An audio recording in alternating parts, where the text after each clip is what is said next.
क्या आपको पता है कि मरने के बाद आत्मा को दूसरा शरीर कब मिलता है? जब किसी इंसान की मृत्यु होती है तो उसकी आत्मा तुरंत शरीर से अलग हो जाती है, लेकिन इसके बाद आत्मा वहीं ठहर जाती है, उस स्थान पर जहां उसका मृत शरीर पड़ा होता है। लगभग 2 घंटे तक आत्मा यही कोशिश करती रहती है कि वह फिर से अपने शरीर में लौट आए, मगर अब यह संभव नहीं होता। इस दौरान आत्मा अपने परिवारजनों को रोते बिलखते देखती है।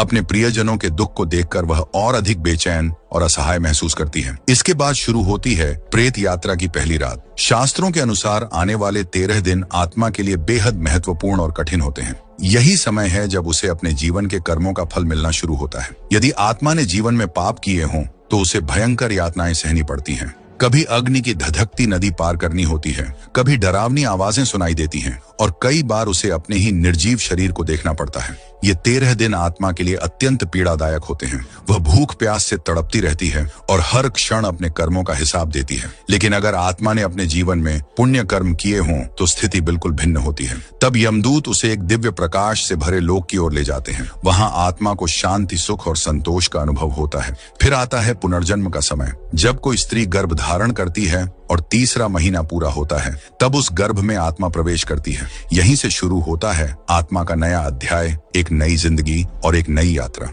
यही कारण है कि कहा जाता है जीवन में हर कर्म का फल मिलता है, चाहे इस जन्म में या अगले जन्म में।